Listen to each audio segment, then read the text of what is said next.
स्थिति को सोचिए जब मॉरिशस के माननीय प्रधानमंत्री 2013 में प्रयागराज महाकुंभ में पधारे थे और गंगा में गंदगी देख करके, अव्यवस्था देख करके, पॉल्यूशन की मात्रा को देख करके उन्होंने स्नान करने से इनकार कर दिया था। और 2025 में जब हम लोग आए हैं तो मैंने तो आपको आंकड़े बता दिए कि 56 करोड़ से अधिक श्रद्धालु अभी स्नान कर चुके हैं, एक सप्ताह बाकी है।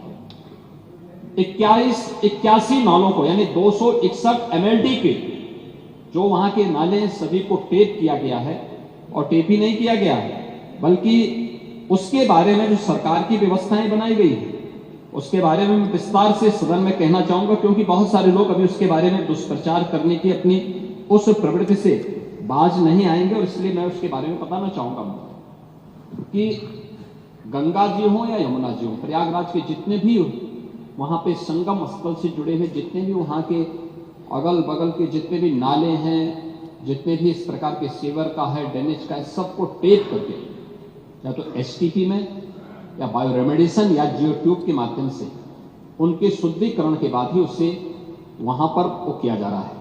दूसरा है ट्रीटमेंट के बाद ही उस जल को छोड़ा जा रहा है। जल की शुद्धता के जो मानक होते हैं वह 2 स्तर पर जांची जाती है। एक तो BOD स्तर पर, बायोलॉजिकल ऑक्सीजन डिमांड के रूप में, और दूसरा DO के रूप में, डिजॉल्व ऑक्सीजन के रूप में। और इन दोनों के मानक निर्धारित हैं, जिसमें BOD 3 या उससे कम होना चाहिए, और DO जो डिजॉल्व ऑक्सीजन की मात्रा है वो 5 से अधिक होनी चाहिए। जल में स्नान करने के लिए जल की जो मात्रा होती है उसमें ये मात्रा इस रूप में होनी चाहिए। और मुझे बताते हुए यहां पर मैं आपको बताना चाहता हूं कि उत्तर प्रदेश जो पॉल्यूशन कंट्रोल बोर्ड है वो लगातार वहां पे जल की मॉनिटरिंग करता है, उसकी गुणवत्ता को बनाए रखने के लिए कार्य कर रहा है।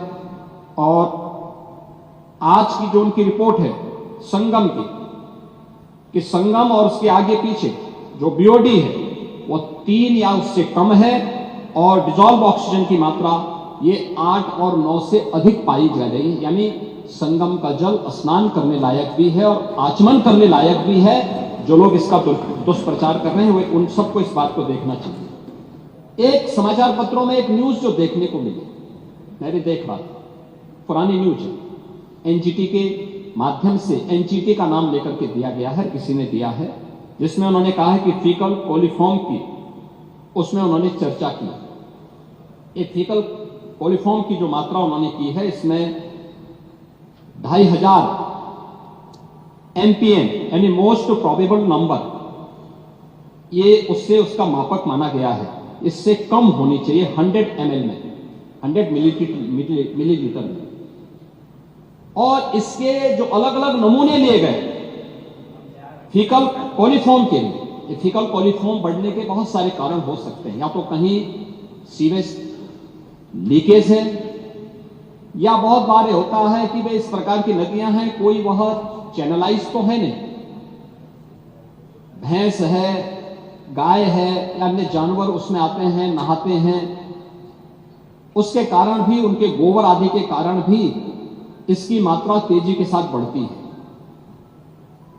लेकिन प्रयागराज के संदर्भ में जो मैं आपको स्पष्ट करना चाहूंगा कि 12, 16, 20, 25, 30 जनवरी, 5, 10 और 13 फरवरी को जो सैंपल के परीक्षण लिए गए हैं उसमें संगम नोच पर फीकल कोलिफॉर्म की मात्रा मानक के अनुरूप पाई गई है। ये Uttar Pradesh pollution control board का है, जो 2500 MPM प्रति 100 ml से ये कम पाई गई है। इसका मतलब जो दुष्प्रचार कर रहे हैं केवल कुंभ महाकुंभ को बदनाम करने की साजिश का हिस्सा है। और केंद्रीय प्रदूषण नियंत्रण बोर्ड ने भी, जिनके नाम पर खबर है, उन्होंने भी 12, 13 एवं 15 जनवरी की रिपोर्ट में इसकी मात्रा को 2000 या उससे कम पाया, यानी 2500 से कम ही पाया है। यह भी इसमें मैं आपको स्पष्ट करना चाहता हूं। और महोदय मैं इसीलिए कहना चाहूंगा कि ये जो नकारात्मक सोच है, दुष्प्रचार के माध्यम से महाकुंभ को बदनाम करने की साजिश का जो हिस्सा है, ये उन करोड़ों लोगों की आस्था के साथ खिलवाड़ है और किसी जाति, मत और मजहब से जुड़े हुई बात संख्या भी नहीं है।